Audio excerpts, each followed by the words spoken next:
إن أعجبك الفيديو لا تنسى الإعجاب والاشتراك في القناة.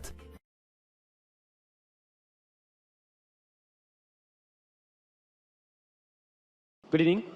I'm Mahesh. I born in 1979. Maybe I'll be here up to my death, maybe 2030 or 40 if the world exists. I just want to know where I was before 1979, where I'll be after my death. If I have been meant to be here in this world for this certain period, who am I representing?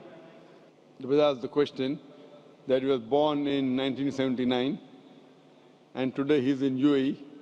He wants to know where will he be afterwards. He will be saying most probably be here till 2030 if the world exists. Where will he be after he dies? And who are you representing? Brother, you are representing your own self. If you have not manipulated or done some makeup or trying to hide, if you are your own self, you are representing yourself. Point number one.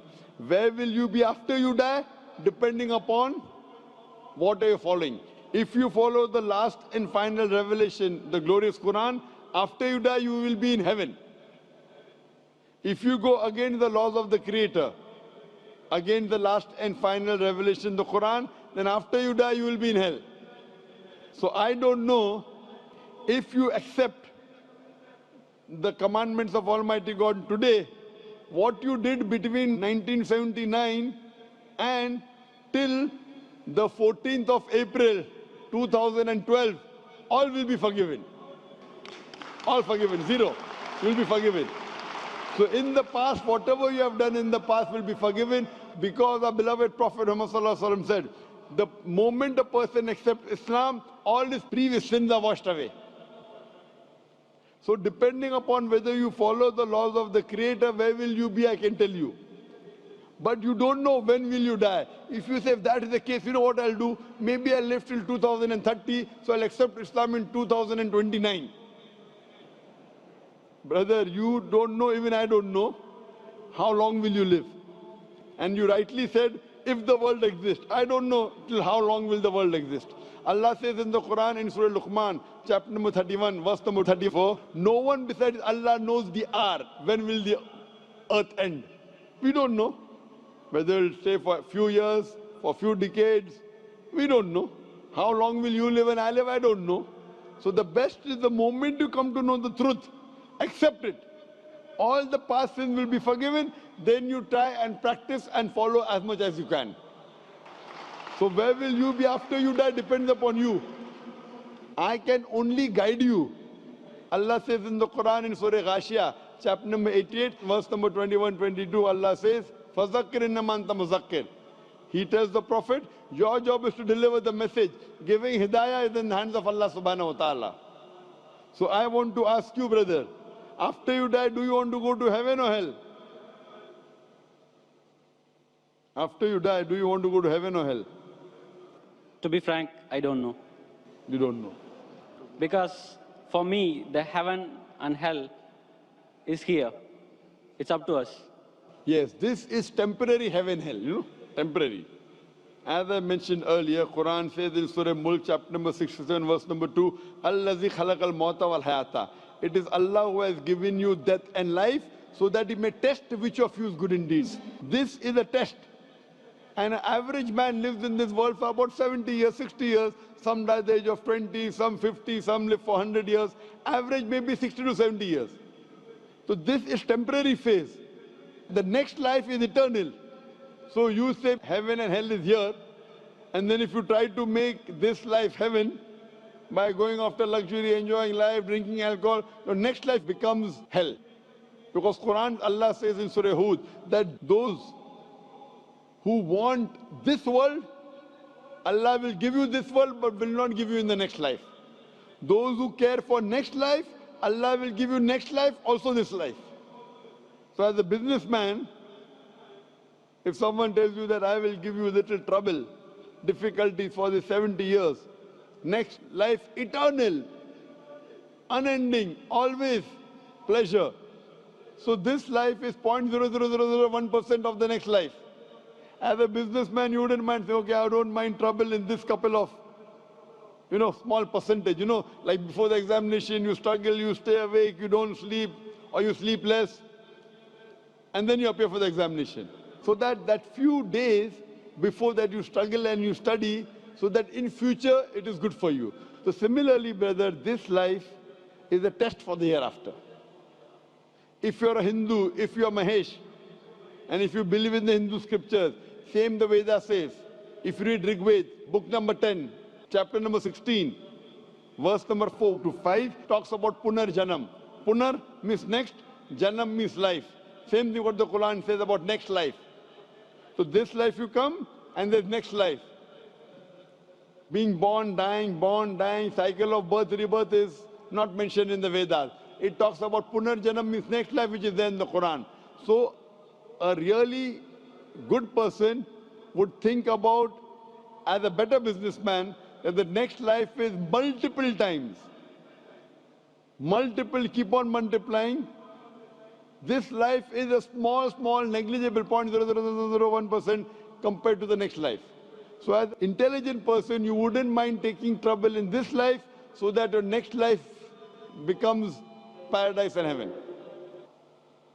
So, brother, would you like in the next life to go to heaven or hell? Brother? Yes, sir. Would you like to go in the next life into heaven or hell? No, sir.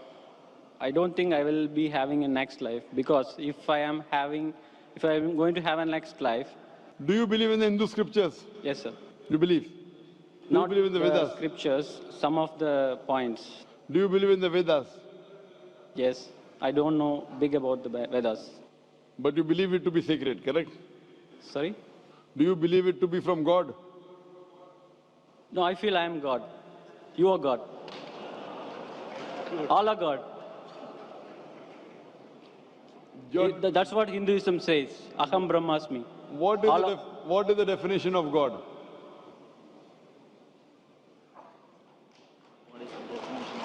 I don't know. I am God, you are God. What is the definition of God? I don't know. That means you don't know, I don't know. I know myself. Okay. You say you are God, I am God. We all are part of God. I am asking you what is the definition of God, and you say I don't know. Are you talking English or what? I'm talking English. What is the definition of God? I cannot define, sir. Just I can feel. So without defining, you're saying you are God and I am God? But I can realize, sir. God is everywhere in all of us. What is the definition of God? Then I will say whether God is everywhere, you are God or not. First, give me the definition of God. If your definition of God is only wrong, I said, this is not God what I'm talking about. What is the definition of God? I don't know to define, sir, exactly in words. So that means you do not believe. I'm not talking about the God which you're talking about. So you should ask me what is the definition when I have to tell you. Yes, sir. Can you explain me? If you don't know what you should do, you should ask or not. Yes. So ask me, I will tell you.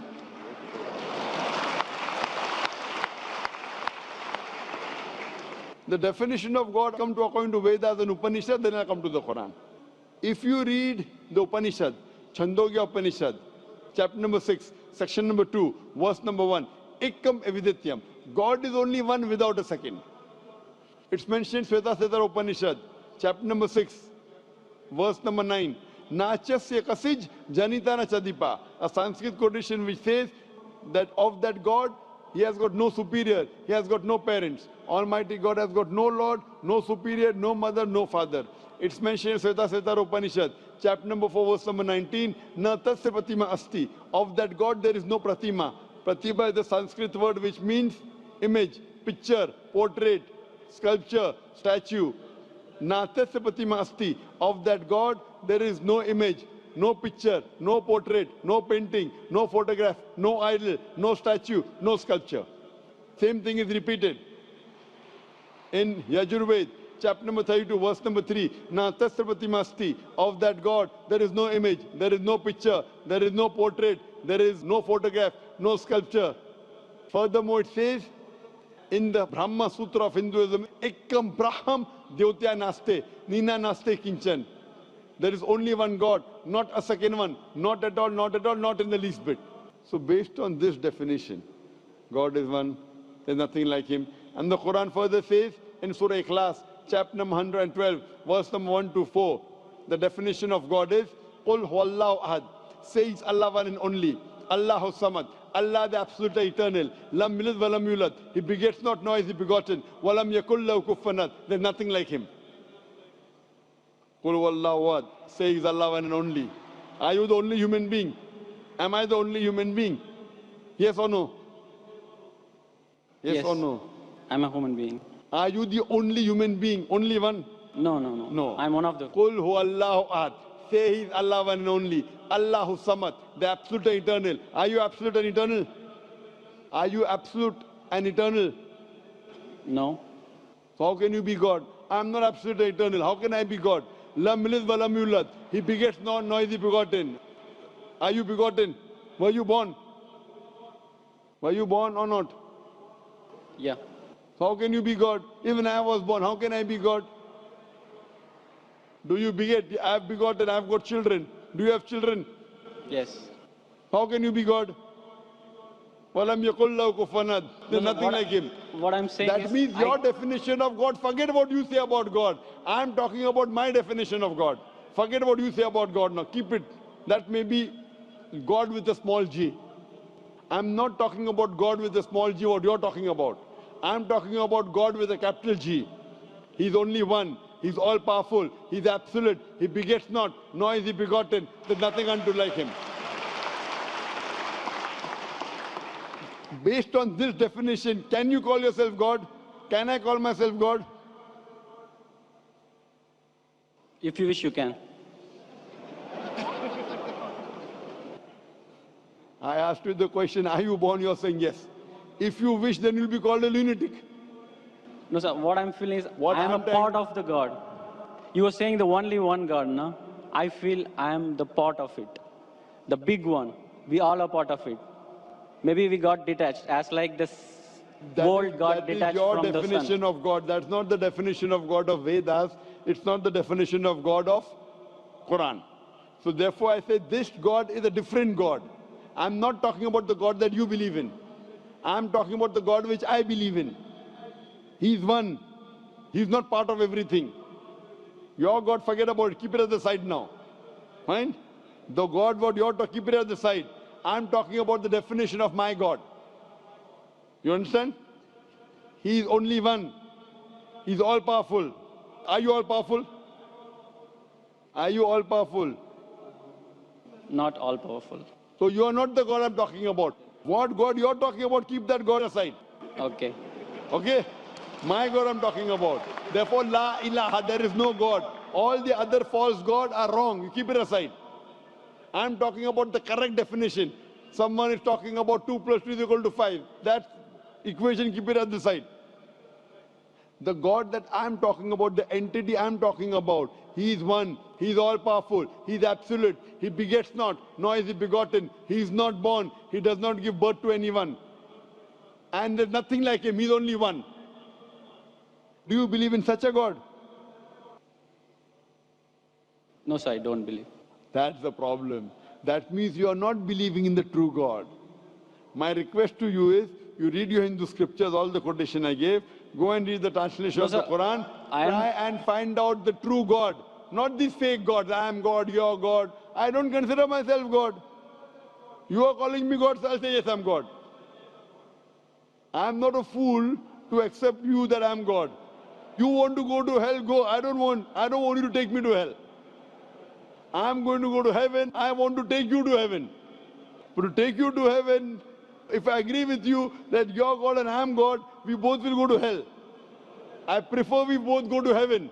Therefore, I request you read your scripture, the Vedas, the Upanishad, read the Quran, educate yourself, and join me. We both will go to heaven, inshallah. Thank you. إن أعجبك الفيديو لا تنسى الإعجاب والاشتراك في القناة.